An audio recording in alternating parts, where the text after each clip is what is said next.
Okay, so I've started the recording. What we'll do is we'll go ahead with this.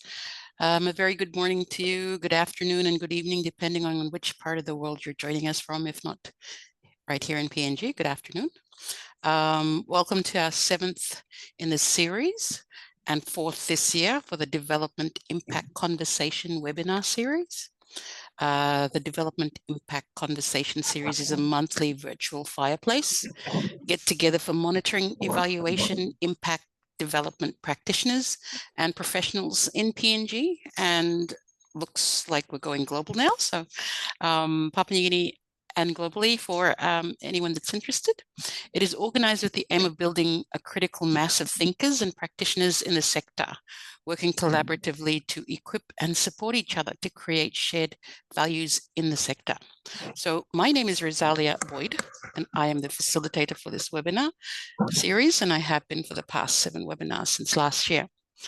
As a precursor to this webinar, sorry, if I could ask all the participants to please mute yourselves. Thank you so much. So as a precursor, wouldn't it be wonderful if the development partners were able to use maps to define, measure and display project outcomes? I mean, how much easier would that make our work? If a picture is worth 1,000 words, then a map must surely be worth much more, especially if it's a map enriched with data and one that shows what, where activities are planned and happening and have been achieved. So today's webinar, presented by my colleague Mariole, is on Geographic Information Systems, GIS, for project monitoring and management. The application of GIS in monitoring and evaluation of project improves the effectiveness and communications of results to management, funding partners, and also beneficiaries. We hope that you can gain some insight into how Google Earth application can present geodata visually. So before I hand over to Mariole, general housekeeping, please bear with us in the event of internet connectivity disruptions. We have 3 panelists who are co-hosts, so one of us should stay on. We hope that there will be some time at the end of the presentation for questions, but please feel free to pop them in the chat area and Mariole can respond to them as well. I do ask that if you can please mute yourselves, that way there's less background noise when the presentation is happening, because this is being recorded and it will also be available to any of the participants who missed out joining us on our webpage, a link which I will share later. I think with that, I would like to thank Mariole for accepting the invitation to present and hand over to him. Thanks, Mariole. Thank you so much, Rosalia, and thank you everyone for joining this webinar. To everything, the summary of the webinar, Rosalia has already clarified to everyone. I will just go straight into the presentation so that we can do some practical approach to the GIS mapping so that we have a fair idea of what I am trying to bring out there in the digitalization era that we are living in right now. So if you have your mobile phones with you or you have your computer with you, you can go to the internet and open the geography. Open this, you can follow the slide here on the Google Earth. You can just open it for now and keep it at the side. And once we go through the slide, we can launch the application together and we can run through some setting. Hello. Hello. Hi, Natasha. Yep. Hi. Everybody started.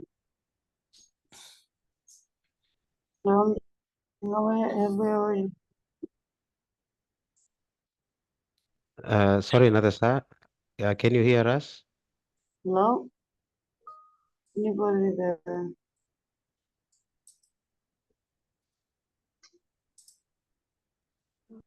Hello, sorry. How can I access the PowerPoint presentation so that I can like flow with you guys? Let me upload the PowerPoint presentation. The file is a bit Yes, thank you. it's a bit huge. The file is a bit huge with some of the video presentation which I integrate into the PowerPoint, so it's gonna take some time to upload. So as I continue with the presentation, you can follow through the PowerPoint for time being, while the actual PowerPoint itself is still uploading at the back end onto the actual conversation in the presentation. Is that okay with everyone? I think that's okay, Mariole. Please proceed.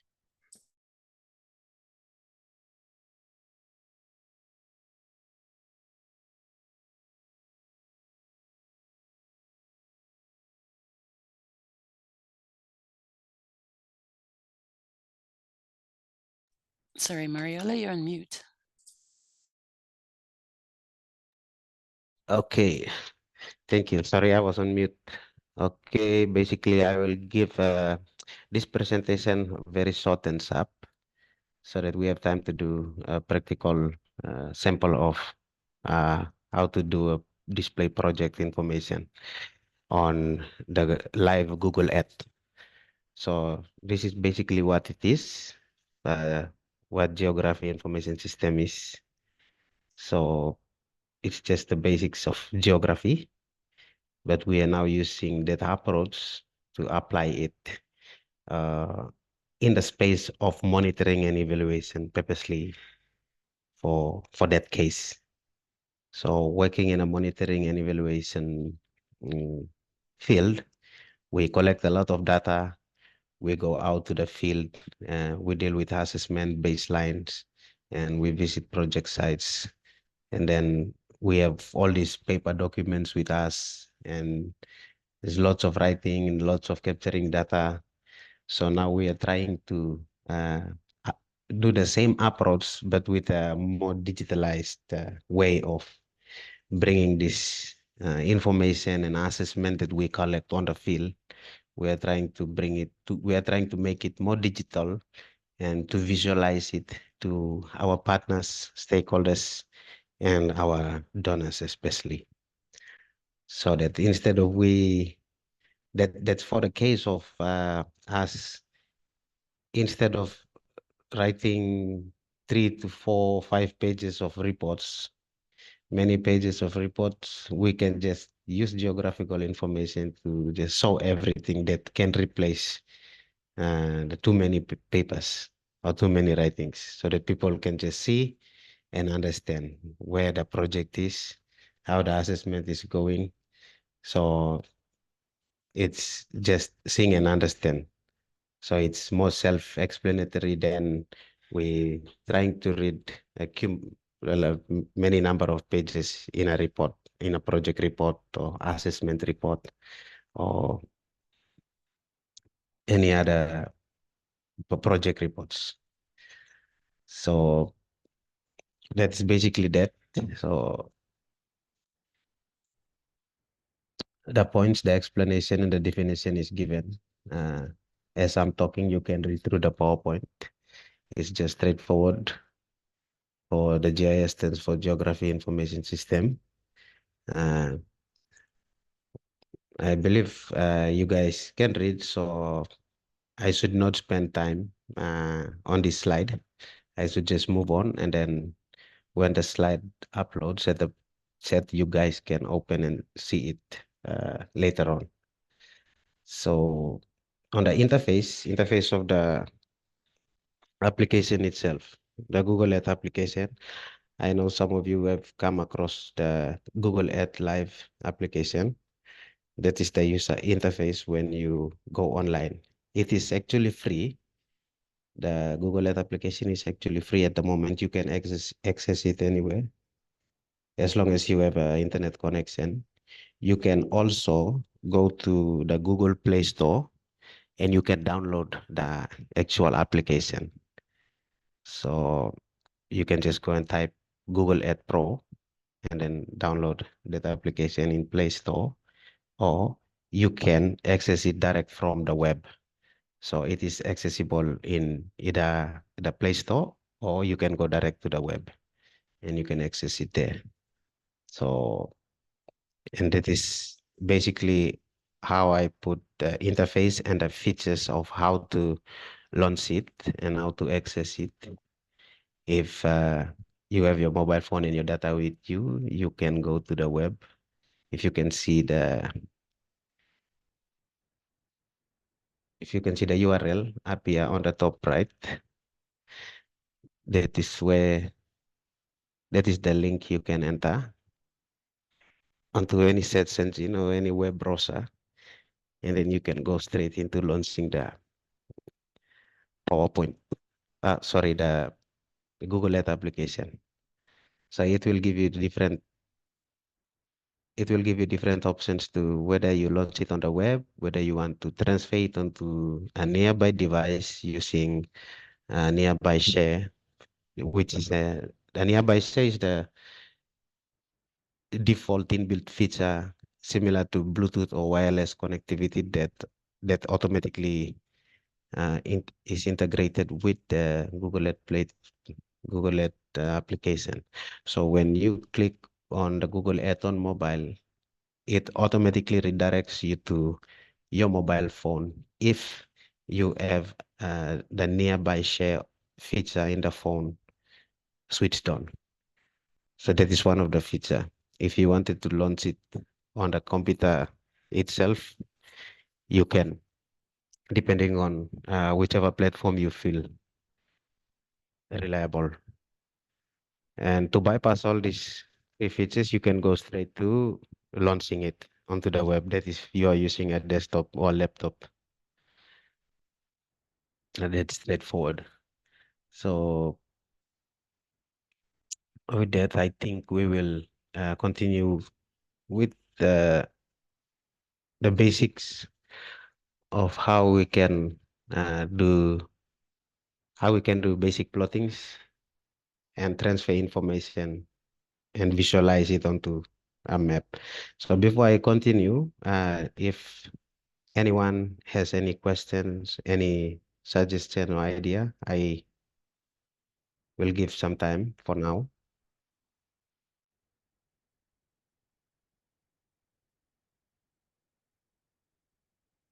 If I might be too fast or I might be too slow. Uh, if I've missed something, if anyone has anything to say, if not, I will continue.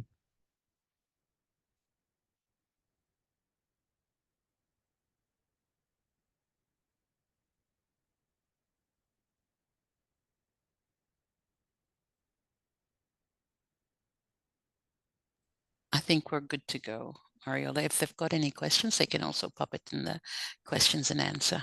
Thanks. Okay, thank you. Thank you, Rosalia. Then I'll continue. So you see, I have the video presentation integrated with with this PowerPoint. So as I am talking, you can see at the background, I am presenting. You can see the video of a simple uh, coordinates of how I have plot. Like I've did a place mark onto a certain location to do a practical uh, approach on how to place Google Place Mark. It's a bit similar to the Google Earth we use on the Google application, but this one is live and it's only accessed with internet connectivity. Whereas the old Google map that eh, we have in our we have in our Google Drives when Google was first launched, it can be accessed both online and offline. But for this one, for this application, it can only be accessed with internet connectivity. So that's the difference between the Google Earth, the Google Maps, and the Google Earth Pro.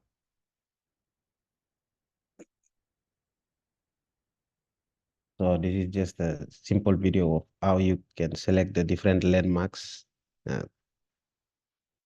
to decide what the feature of your location would look like on the live map that you are trying to use. So I will stop the video and I will continue with the presentation, and then we can do a simple presentation together, an actual sample of how to plot project coordinates and live information, how we can integrate onto a Google Map so that everyone can have a hands-on experience on how to do it, and you can later play around with uh, the application yourselves to further familiarize yourselves. Okay, for the case of those ones who have just joined, I will go back to this slide here. If you can go to Google App or Google Pro and download the Google Ad version, Google Ad Pro. You can download it onto your mobile phones, or you can just launch it directly from the web, so that when I do the activity, we can uh, go along together.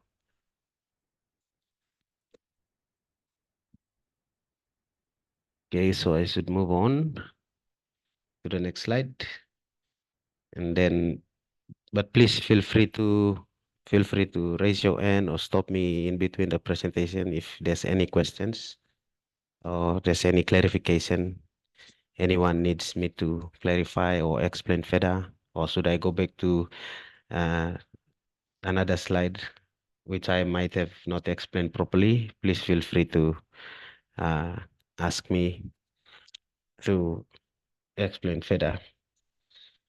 Feel free to stop me in between the presentation to ask any questions. So for further explanation, thank you.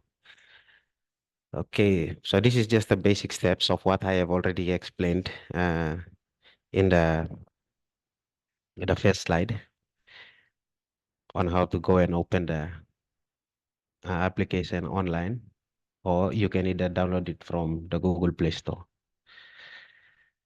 So this is just the basic steps on how to access the file, the application. Then I'll share the PowerPoint later, so we can go through later. So this is what I have done. This is just a sample for well-vision Papua New Guinea.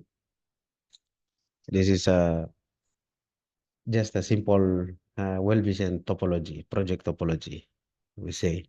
So we have like 5 area programs, the ones highlighted in orange. So when I click on one program, it gives me the office location, it gives me the coordinates, it provides the description. So now I'm going to Arob, that's one of our area programs in Bougainville.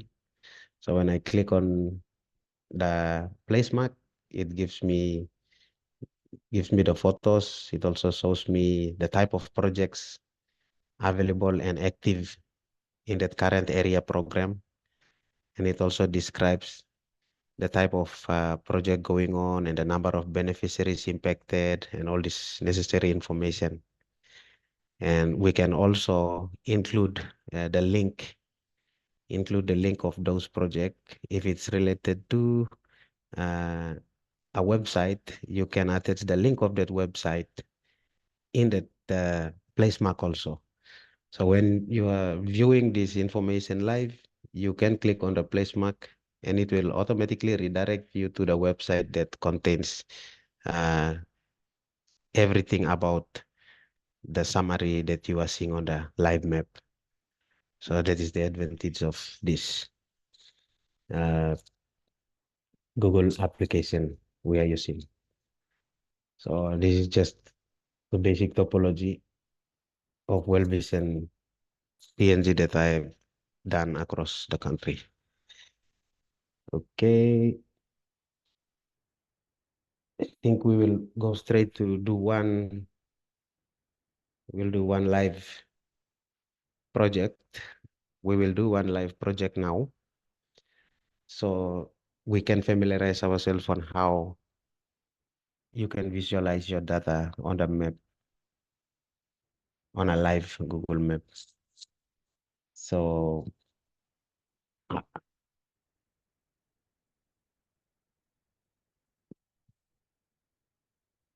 let me stop sharing here and I will share another screen on the Google Map itself. So we can do a live demo of what I am explaining.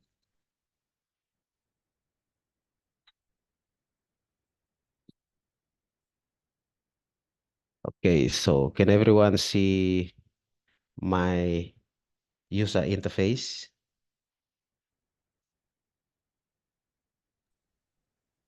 Yes, we can see a globe. Okay, thank you. So this is basically when you launch the Google Earth, when you launch the Google Earth, it turns out something like this.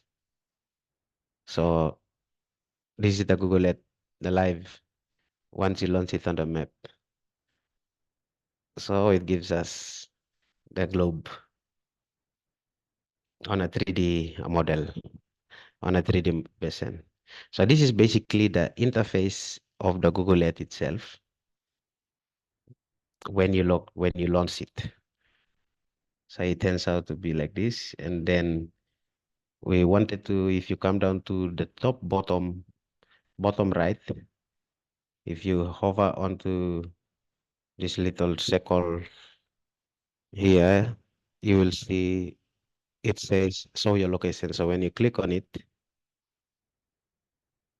it automatically brings you to your location, your current location. That that that is only if your GPS on your laptop or your mobile phone is switched on.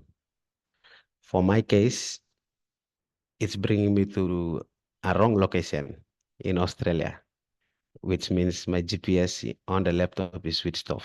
That is why it's reading the previous location on where this laptop was previously before I got it.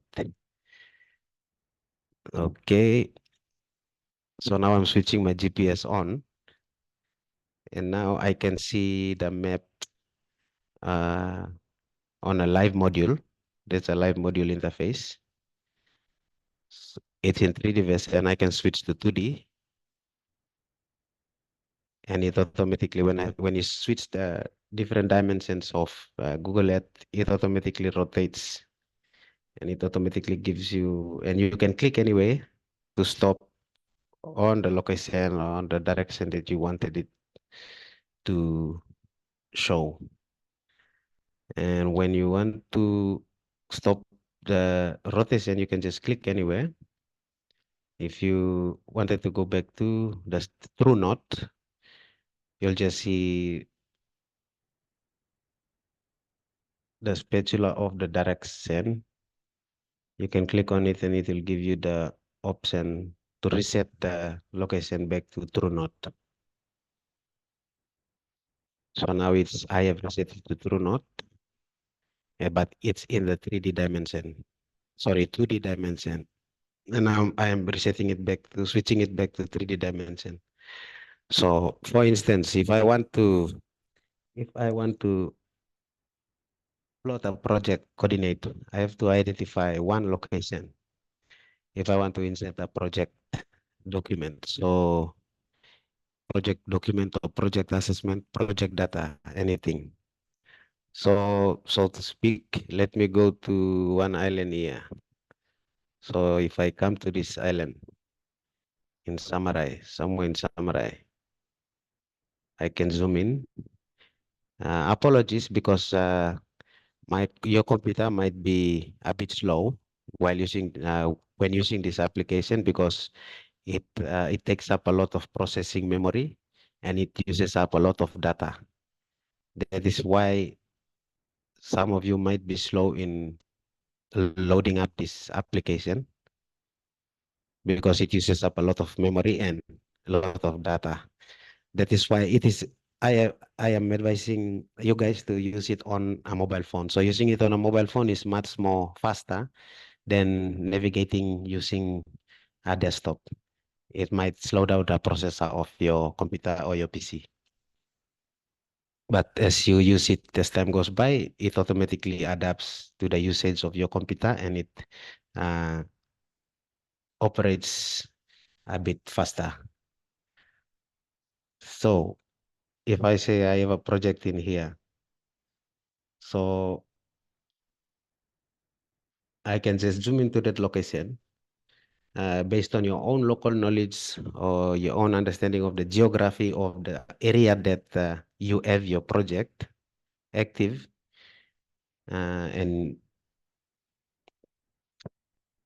you can come to that location and just right click, and then it gives you a different dialogue. The dialogue that pops up gives you different option on how to what to do with that location that you just selected. So the first option is giving us the place mark. So we are going to add a place mark here. So it's asking us to save the feature. So when we add the place mark, we can either save the feature or we can just close it, because it will automatically think, and it will automatically run the backup when as we edit this place mark. Okay, so after we insert the place mark, what should we do with this place mark? So this place mark now is giving us the location of where our project is currently active. And then we will have to rename that place mark. So based on this example, we will have to, it's still asking us to save that project. So we will have to save the project before we continue. So I'm saving it under this sample project. Okay.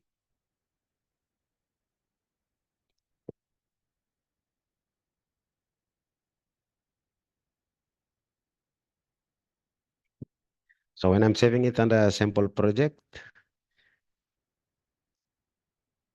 you will see the place mark. It's still saying untitled place mark. So then you'll have to click on it, and then we will have to add. On the top right, you see another dialog. And this dialog, it gives you the actual space where you will edit and update all your project information or whatever information that you wanted to update that is related to this location under this place mark. So for now, we can just rename it as project one. We can just rename it as project one. And then you will see all these little feature within this little dialog box here. It has different settings and different feature under this dialog again for you to customize this exact location here using different color, different icons to represent the project. Say if it's red cross, then we select the cross, and you can adjust the color. So all these little feature, you can play around with these little features to improve the information that will be contained within that place mark. And then you can go back to the different settings here. These are too technical. We won't have to touch it for now. We'll just go to the basics of plotting the place marks and visualizing the project area. So that's one step we have done. We have already placed one of our project areas. So it is live now. So if you come to the left side, it's giving me, it automatically saves the project number one under a sample project on the top left. So you see the icon of the eye, it says eye the feature. If I click on the feature, and then it strike through the eye, and then the feature is hidden on the Google Map. And if I wanted to show it again, I just click on the eye icon and it's showing. And then we wanted to add further information onto our project. So say we wanted to add some photos that we took during our actual visit on the project site. So we come back to, we zoom in back to this project here, we click on this place mark, and then it brings up this dialog again, the same dialog. And then we will have to edit. So if we click edit, now it's bringing us to the same interface of the same dialog. And then we will be focusing on the media part and the description. This is where we're going to input our project information. So if you have project photos taken within that area, within that project area, you can either upload a video URL from a different link, YouTube, whatever. If you click on the video URL, it gives you the URL of, gives you the internet link on where you want your viewers to access in order to view the actual information of everything, actual information about everything. So I can copy, I can paste a video URL here. It's not a video URL, but it's linked to the GIS, one of our GIS site. And then you can, under the description, you can, if you have a project document with TOR or project assessment baseline or the data that you have collected, you can just copy paste. Okay, the character limitation of this description dialog, it is around 5 to 6,000 words. So it's like this little box here can accommodate up to 6 A4, up to 6 A4 paper. That's 5 to 6,000 words with including photos and videos. So if I had to just copy any random thing onto I can just copy any random text from the web or from somewhere, and then I can just paste it with photos and video. I'm just pasting it in the dialog. So it's giving me the information that I wanted to view just for the summary. And then I am adding the other link again to another website.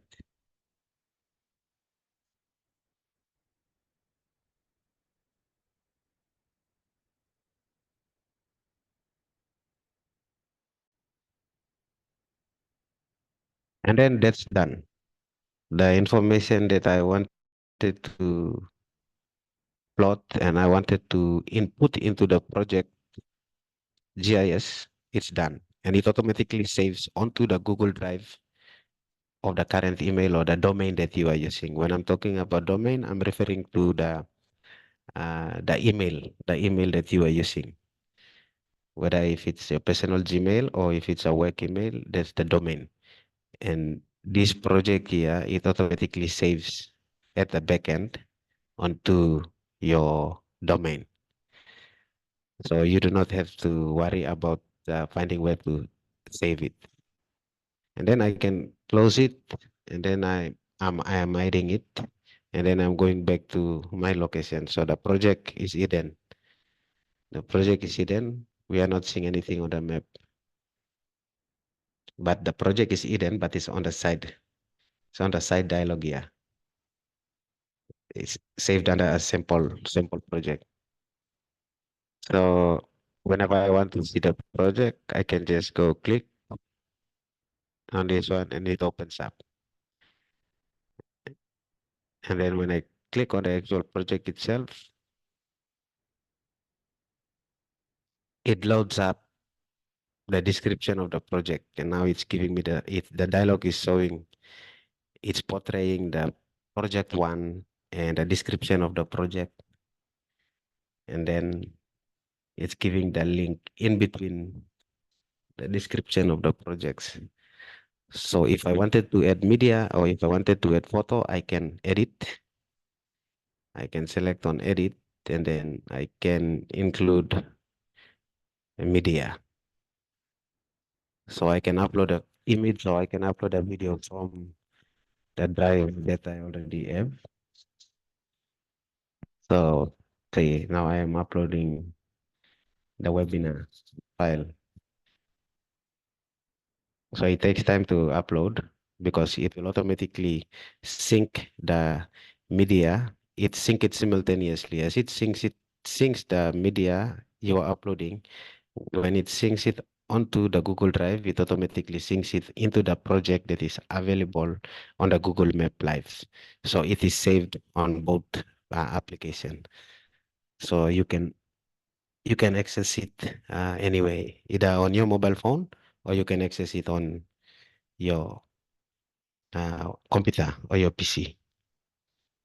Okay, if I had to upload another photo, it can be a video, but I don't want video to take some time to upload, so we'll just go to uploading another sample picture again. We can just upload one picture of me and Tony in the office. We can upload. So if you look at the very bottom of the dialog here, the pop-up dialog, it is saying, it's giving a little icon for cloud here, and it's saying save to Google Drive. So this is one advantage of this platform here. So everything that you do, it automatically saves on the Google Drive.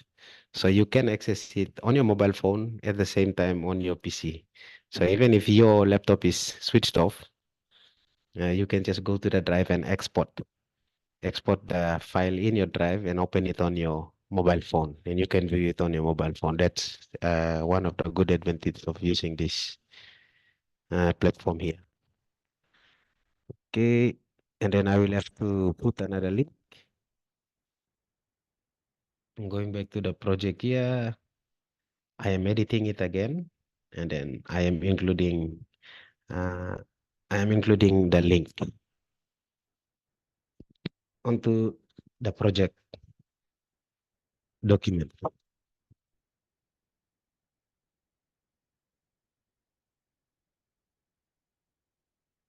So I have pasted the link. It automatically integrates itself into the dialog. And then when I hide the feature and when I unhide the feature again, when I select, it's giving me the photos, and it's giving me the project information, summary of the project information at the bottom. It's giving me the coordinates. The coordinates is automatically generated. Coordinates of the project location. It's giving me a brief description of the project location. And then it's giving me some photos of the project location. And not only project, but whatever data you are trying to display and portray to your viewers. And when I click on this link here, it will redirect me to the website or redirect me to an online site that it contains in-depth information about this project. So that's that is the purpose of pasting the link and including the link here. So if I click on this link, uh, it automatically brings me to this GIS website here. So can you guys see the website, Rosalia or Willie? Yes, we can see. Thank That's you. the website that the link is redirecting me to. So that's one benefit of using this Google application. So for instance, for for us in World Vision, we can put the link for MySpace, or we can put the link to Box, or we can put the link for whatever storage, media storage that the communications department is using. So when they click on this link, it automatically directs them to see all the success stories, see all the photos, all the medias of the project areas. Whereas this dialog here on the Google Map will only give the summary of the actual project. And the purpose of putting the link will redirect the viewer or the donor or the partner, that will redirect them to the actual documentation of the project itself. Okay. And then I might go too fast, or I might be too slow. If anyone has any questions by this time, or should I continue? If there's no questions, or Thanks, Mariole. Perhaps we can, at the end, we'll let everybody give them a chance to speak and ask questions as okay, well. okay. So I'll Thanks just for that. continue. Yes, please. Okay, thank you.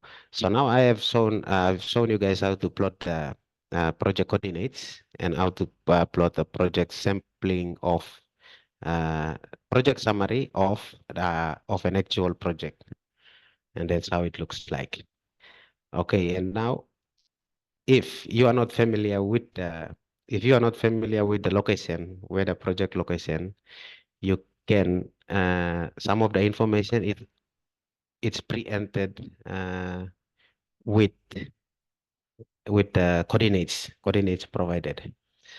So this is another step where you will have to import, or you will have to transpose your data from Excel, preferably in Excel, because this application, Google application here, it works with a customized version of Excel. You will have to convert it onto the notebook pad in order to migrate the project location onto this Google Earth here. So if I wanted to show a sample data of what I have done now, so that I can show you how to import the project from an external source, preferably in Excel. So when you want to migrate projects into this location here, you will have to use Excel to convert into a CSV format before you use Notepad to migrate. So this is another a totally different step altogether to migrate the project. Okay, so if I want to export this project, I will just click on the option here.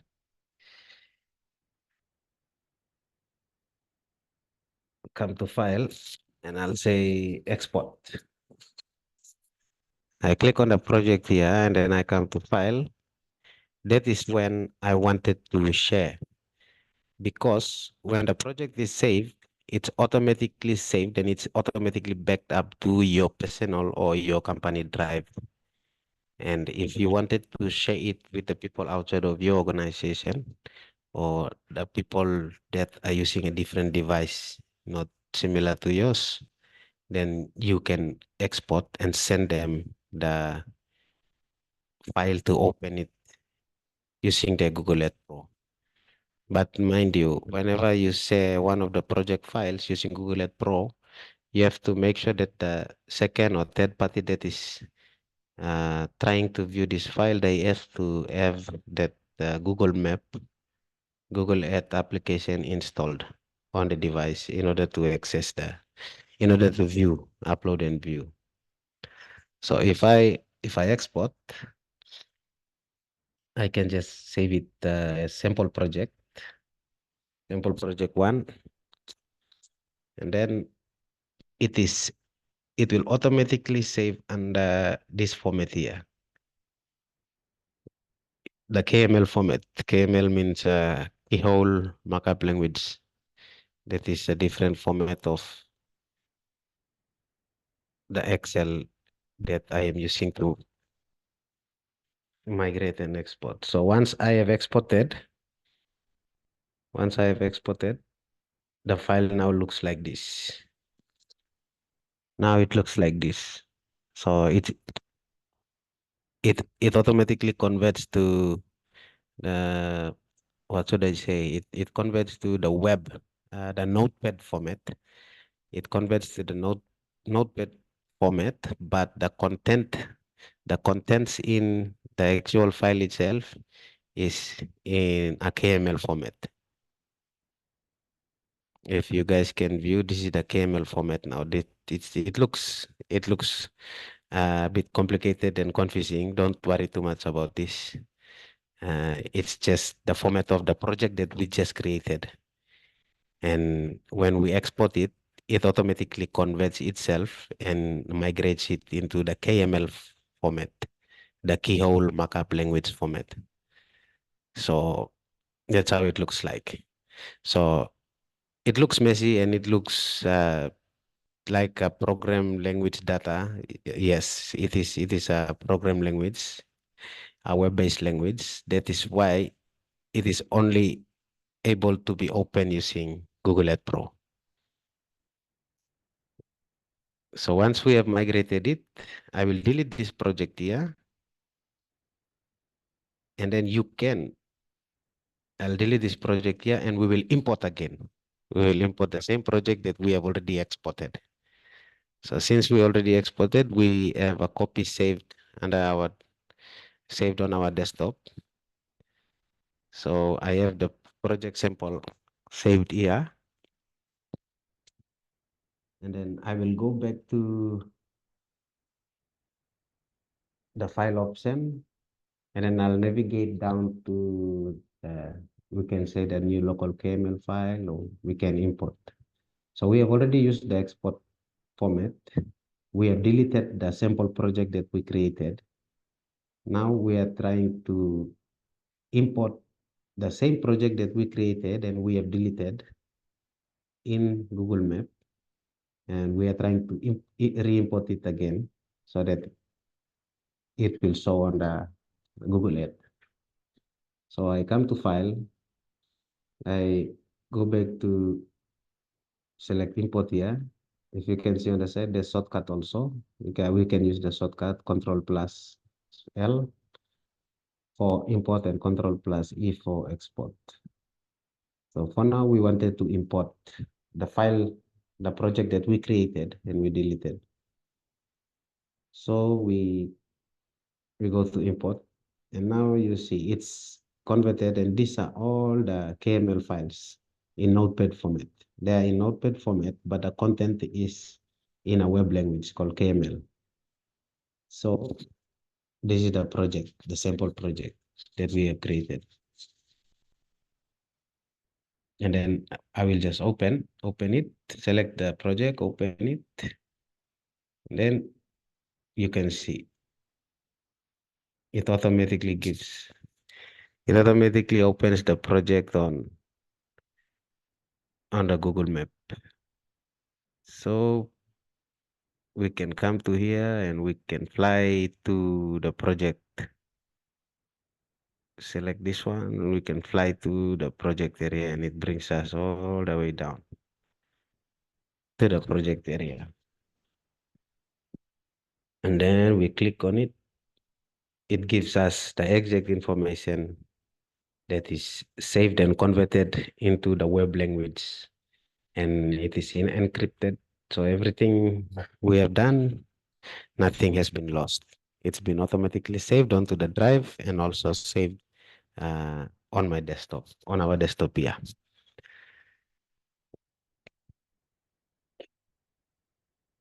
So that is basically it. And I think I've shown you the basics of plotting and inserting your project summary. And then I can hide this, and then we can show you how to plot two different projects. So I have project one here, and then I wanted another project on another part of the island here. It can be on the same island, or it can be on a different location. So I have project one here, and I can say we want project two here. And we can do the same, apply the same principle. We put a place mark, it's untitled. We rename it, say project two. Then we change the color to red. The project is for the same organization, Red Cross, just for example. And then now we have to project location now. So project location one, and we have project location two on the same island at the different spots. If we click on project location one, we can see the summary of what project location one looks like. It's giving us through this dialog here. And when I click on this link here, it redirects me to the website that gives me the detailed information about this project. Something like that. And if I click on project two, there is nothing available in project two because we have not edited and we have not input the project description, media, and the links. That is why the dialog is just giving us a blank. It's just giving us a blank dialog. The only two information is the project name and the coordinates. The coordinates is by default, it is automatically generated. So that's how it is. And then we have a couple of features here, analytical tools. We have the path polygon, we have the ruler to measure the distance. So you can measure the distance between project site one and project site two. And it's giving us 17.17 kilometer. You can you can even convert the length into different metric system. So you can convert it into meters and it can give you in meters. You can convert it into miles, feet, inches, depending on the type of metric system that you are comfortable using. Okay. So it gives you this metric information and calculation. And one other advantage of using these polygons, the straight lines, they call, if I hover onto its feature, its icon, it's saying the name of this line is either a path or a polygon. So you can use it to navigate through the tracks that you are following to go to the project site, or the tracks you are following to go to a certain location apart from the project site, and you can customize it and you can play around with it to uh, mark the boundary of a certain location. You can use it to, but that's another lesson for another time. So for now, we'll just focus on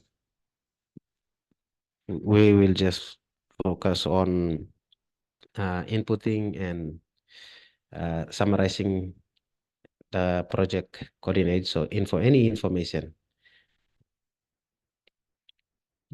into the place marks that we have created as our projects.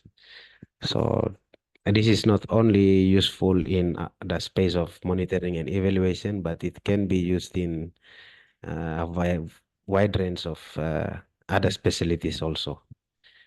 So using geography information system to display data is now one of the very needed skills and tool that is required in our current globalization space. So yeah, That's basically it. And what else? What else did I miss? I wanted to import a project sample from the Excel file. So I have shown you guys how to create a project on Google Earth, and we have imported the project and we have exported the project. And now now I will try to show you guys how to import a project from Microsoft Excel. For instance, if you have all your coordinates and all your information provided in the Excel format, and you just wanted to migrate it instead of coming into the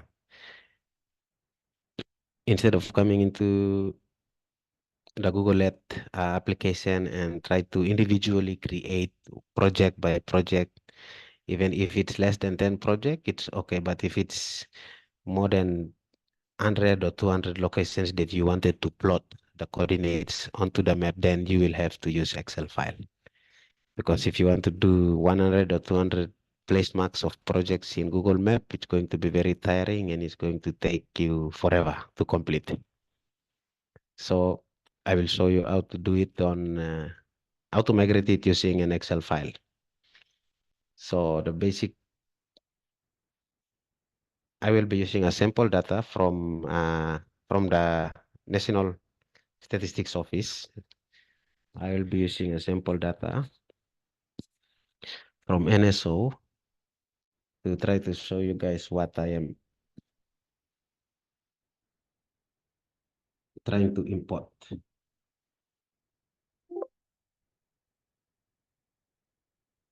Okay. Hi, Rosalia. Can you see the sample data? No, Mariole, we cannot. Not yet.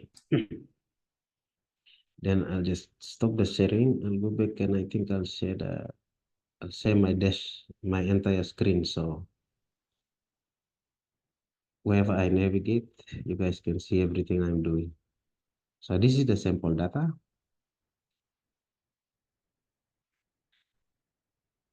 Yeah, can you guys see the sample data now? Yes, we can, Mariole. Okay. So this is how the sample data, it will not always necessarily look like this. Some of the sample data, it comes in different format. So this is the actual sample data from the National Statistics Office. That is the entire population of Papua New Guinea. So how the data are arranged is a bit different, but then we will have to rearrange it according to the GIS structure that the GIS map will read. So this is the project. We have the latitude, we have the longitude, and then we have determined the different colors of the icons that will be shown on the map. So how I have determined the colors, I have selected the colors according to the different provinces. So we have different 22 provinces with different colors. Then we have the icon text and the description. And all this other information here, it's not necessarily needed, but we can just use it for now. So this is how it looks like. So when you want to import an Excel data into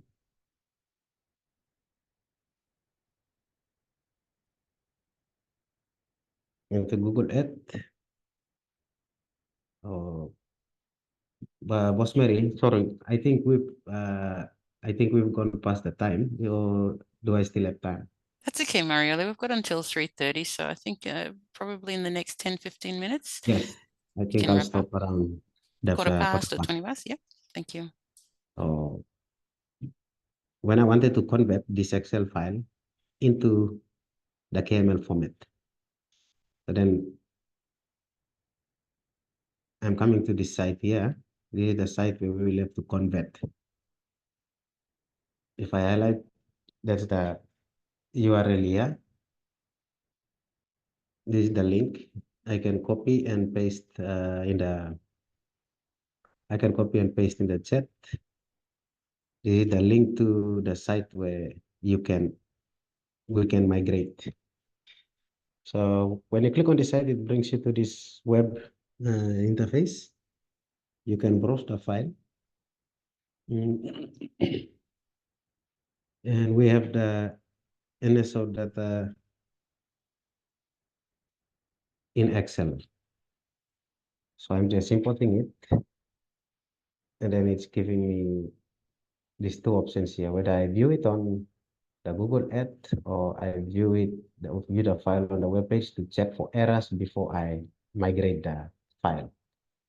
So for safety reasons, we will have to view the file on the web first, and it will automatically check for errors, and then it will give us a yes or no command. So now it's saying that, okay, we have no error found. So then we are good to view it on Google Earth. So we come back to the second option here, and then we view it on Google Earth. So once we view it on Google Earth, it automatically converts the file to KML format, and then we save it. So this is the site. And one good thing about this site, you can also go and you can read through and learn by yourself how to use the GIS platform. So once I saved it as a project, I can come back to here in the map, and then we will import the Excel file that we already convert to the KML format to see the project, which is here. This is the one we just converted. That's the NSO sample data for the country. So when I open it up, it automatically gives me all the census units of Morobe and Central. So if I zoom into Ley, it's giving me the different census units around Ley City. And it's giving us the name, 5th Street Census Unit, 2nd Street, 11th Street. And then when you click on any of those place marks, it automatically brings you to the dialog. It automatically gives you the dialog with the description. So you see now it's giving the description. It's the 10th Street Census Unit falls under Ley City, Urban, LLG, Ley District, Morobe Province. So that's just a sample of how it's like. So this is Morobe. And then similar to the census units here in Port Moresby. So when I zoom in, it gives me the different census unit in Tumail, Badili, Hohola, and yeah, that's it.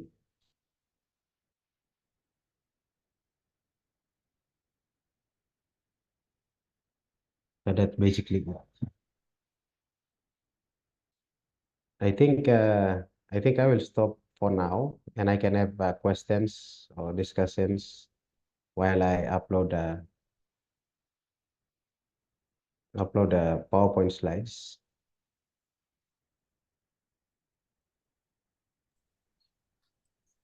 Okay, Is that thanks. okay?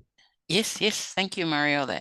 So please feel free to raise your hand and then we can allow you to speak if you have a question for Mariole regarding the presentation.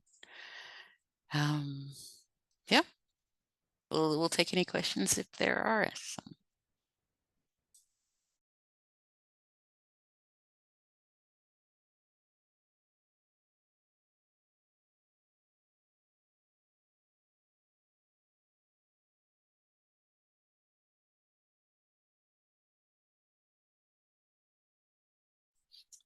Thank you, Weti. Please unmute yourself and you can ask your question. Thank you.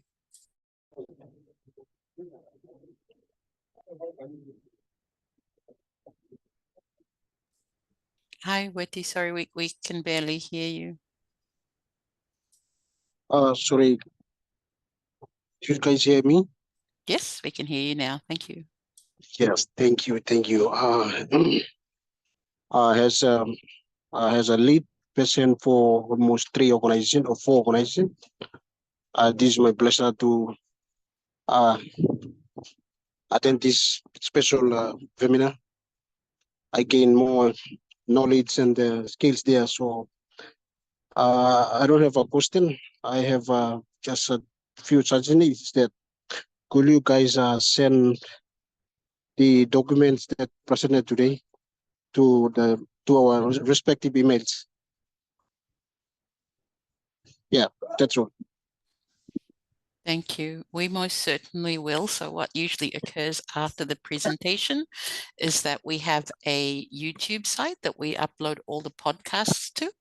So because this is a series, there are six others already there, and I will share that link with everybody so you can watch the other six in the series as well if you're interested, or this particular one you can obtain from that site. So we will most certainly share.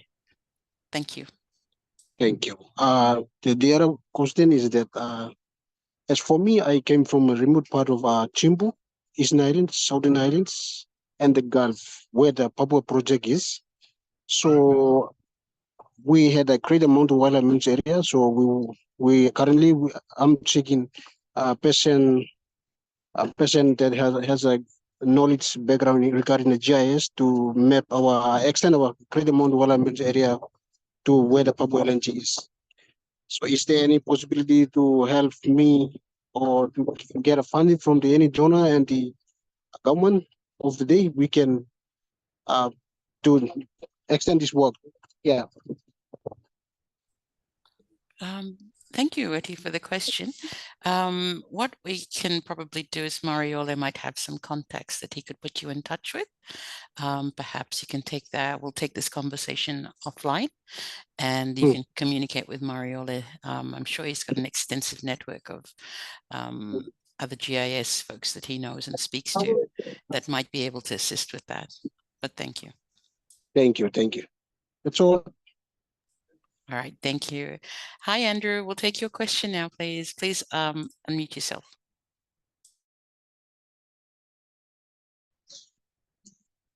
Okay, thank you. Afternoon, everyone. My question is like, how can I allocate my current location, and how can I like locate the project, start a project, and then make a new project to locate my project, edit, and all those things. I was like lost while he explained. So Hi, Mariole. I think I'll let you answer that one.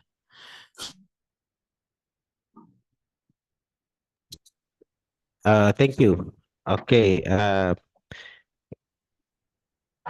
How to allocate project? Sorry, come again. Do you yeah, mean allocate the project, or how to place it's how to like find it, coordinates for it's like a your project location? yeah, it's like a couple of questions. Like the first one was, how can I locate my current location, and the second one is, how can I start a project and locate this project through the Google Map? Okay, thank you. That's a very good question. Thank you. Sorry, who am I answering? Andrew. Oh, okay, Andrew. Andrew. Thank you, Andrew.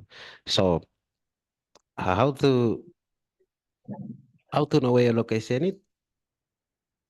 It depends on Yes. your local knowledge of the location that you are currently doing your project in.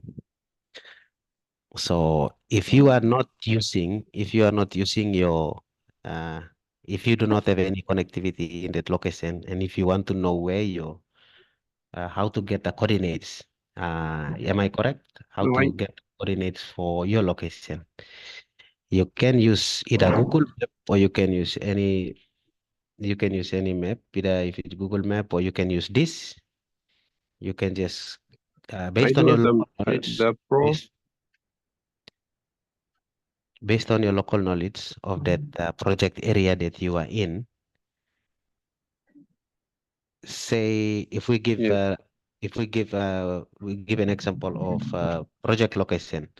So if it's in say Alatau, if we come to Alatau somewhere on the coast here, you can use the map to zoom in, and then based on your own geographical understanding, because you have been there already. So you can just zoom into that location, locate that location on the map, and then you can just right click, and then you can just add the place mark. Okay. This is default. This is on any map application. The feature is default. So once you click on that, once you add the place mark, it automatically generates it gives you the ID. Sorry, the coordinates. Automatically gives you the coordinates of this location. So once you put the place mark, Okay. it automatically generates the So coordinate. Then you can see the coordinates under the. Sorry, excuse me, Mariole and Andrew. In the Hi. interest of time, because we are a little pressed for time, Yeah. what I would recommend is, Andrew, perhaps you can take this conversation offline with Mariole. I think at the beginning of the presentation, Mariole did explain and run through the process by which you could pinpoint the landmarks, and I think the Google application itself also allows for you to be able to zoom in and pick up on the location as well. So perhaps we can Correct. have this step-by-step process outlined a little outside of this webinar. In the interest of time, if we could, there's a question in the Q&A from Sarah, but if we can just ask Bunny to ask their questions, you can perhaps let Andrew go through the presentation afterwards. And then if there's a guide on how to do that, you can also share with him. But if we could yes, just thank you. please move on to Bunny's question and then Sarah's, and then we might have to wrap up there. Thank you, Andrew. Bunny, if you can Okay, please. thank you. Can you guys share the link? We will. The link through my email so that. Okay, thank you. Okay. We will be. Okay. Thank you. Okay. Hi, Bunny. Can you please unmute yourself?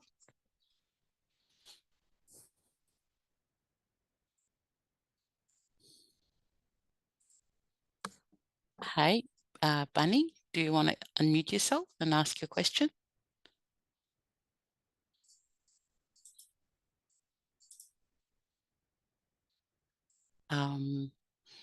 Perhaps Bunny's having some technical difficulties. Mariole, are you able to respond to Sarah? She's put a question in the Q&A. Hello. Oh, here we go. Sorry. Yes, please, Bunny, go ahead. Sorry, I'm facing internet problem. Yes. That's why that's the reason I joined the webinar late. I don't understand, but I want to ask something here. If, sorry, a bit introduction about myself. I'm Daniel. I'm working with USA, but Lookout Ground project on biodiversity conservation. A bit to do with GIS mapping something. So that's why I joined the I want to ask, can you guys after this session, all the members who attended the webinar, can you guys provide us with a sort of certificate or something to a certificate of recognition of us attending this webinar? Thank you. Thank you, Bunny, for your question. That's all I want to say. I want No, to express. thank you for the question and the query. We actually do not certify any of the participants for our webinars, primarily because it's an information sharing session. And it's just to give you some insight on different methods of applications that you can use during monitoring and evaluation. So in that aspect, we're not able to provide any certification. It's a voluntary webinar that interested participants registered to attend to. So sorry, no, we were not able to provide any certification. What you can do is share the resource link that you attended that session with whoever might be interested. But thank you for asking. Thank you. Thank you. Okay. All right. Thank you. I think we'll take Sarah's question now. Mariole, can you read Sarah's question and the Q&A? Yes, thank you. Okay, so Sarah's question is asking, hi Mariole, in terms of M&E framework integration to also ensure verification and triangulation of data evaluated, what would be your best advice? Okay, to answer this, thank you, Sarah, if you are listening. Okay, for the purpose of the field officers, they do not really need to collect specific information required for GIS. What they will do, they will continue to go out onto the field, but as they come back, we will utilize their geographical understanding of the project site that they have visited. With that, the information of the local knowledge of the geography, we can extract coordinates through this understanding. Does that answer your question? They will continue. The M&E staffs or the field officers will continue to use whatever means or tools they have been using. We will only utilize the geographical knowledge about the project area or the targeted place that they have visited. Does that answer your question? Thank you. Yes, it does, Mariole. Thank you. Sarah's just typed it.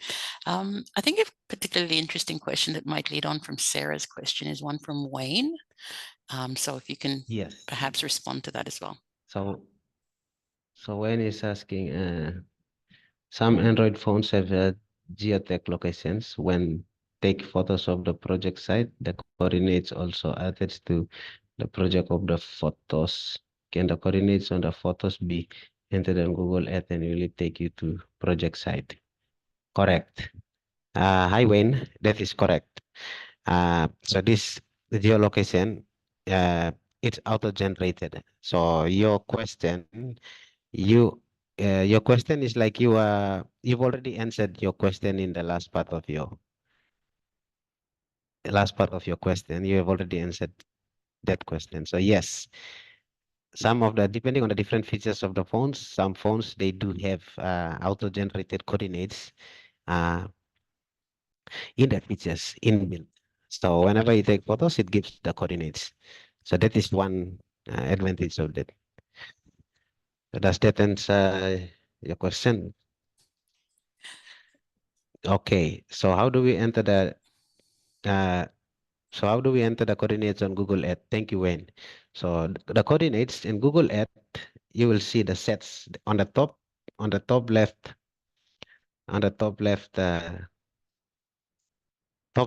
there's this sets bar. You can just type the coordinates that you see on the photo, type it as it is, exactly as it is. Just type it onto the sets bar here on the top. All right, if you can see my screen. So I've given an example here. There's a sample of a coordinate here. I just copied and paste. So the coordinates can be in degrees, It can be in a latitude, longitude. It can be in percentage. So there's different types of coordinates. So regardless of the different type of coordinates, whether it's in decimal, whether it's in fraction, whether it's in percentage form, and regardless of the different type of the different formats that the coordinates are in, as long as it's in order of latitude and longitude, when you paste it onto the search bar, it automatically brings you to that location. So does that answer your question? Thanks, Mariole. Perhaps I have a quick question. What about when you're off grid, out of the internet coverage area? Thank you, boss. Thank you, Rosalia. So that's a very good question. So when you are off grid, it is encouraged to be using the old version of Google Earth, which is it's by default present in all the Android phones. That's one good feature of the Google Earth, Google Maps. Sorry, not Google Earth, but Google Maps. For Google Maps it's a default application that is present in all the locations. Sorry, all the Android phones that you are using. And if you do not have access to like GPS tracker, off-grid GPS tracker, and another option could be like what I have answered for Sarah's question. You can use local knowledge of that area. So when you are within a certain area, you can come back to Google Map. When you are within the grid, you can zoom in to where your location is, and then you can estimate from using the different geographical feature, which you can understand from your local knowledge to try and plot the nearest coordinate of where you were during the actual visit. Does that help? Yes, I think it's very clear. I think in the interest of time, as we only have about 5 minutes left, I'd like to say thank you very much, Mariole. It was, sorry, Ray Jr., we might take your question offline and Mariole can respond to it after the presentation. But in the interest of time, thank you very much, Mariole. I think, I hope that everybody's learned something new today. I certainly have. I think as we move more and more into digitalization, and, this is an opportunity for us to streamline reporting and present it to the visual representation of data. We're also helping to save the world by reducing the paperwork. I think the functionality of digital applications is really amazing because I was walking through some of the simulation while Mariole was presenting, and I've actually downloaded the app already on my phone, and I zoomed in and I saw my car and I was wondering, wow, this is amazing. Many times we limit ourselves by the extent of our knowledge. So we hope that this presentation has provided some insight into the multitude of other uses that Google Earth application can offer, especially when it comes to visual plotting of geodata visually. And I think for us as people in the development sector and M&E practitioners and wherever we're working in, I think to be curious, be a lot more curious would be my recommendation to everybody, my word of advice, because when you become curious, you become innovative because you learn a bit more. I think with that, we will say thank you very much to everybody that attended. As I said a multitude of times throughout the presentation, this webinar recording and Mariole's presentation will be available at a YouTube link that I will provide to all participants and all those that registered for this webinar series presentation at the end. So at least give me a couple of days. So by early next week, I should send out that email along with the link to where you can access this presentation. I think with that, again, good morning, good evening, good night, good afternoon. And thank you very much, everybody, for attending. And thank you, Mariole, for your very, very wonderful, insightful presentation. I think with that, we will end it off. Thank you. Thank you so much. Thank you, everyone.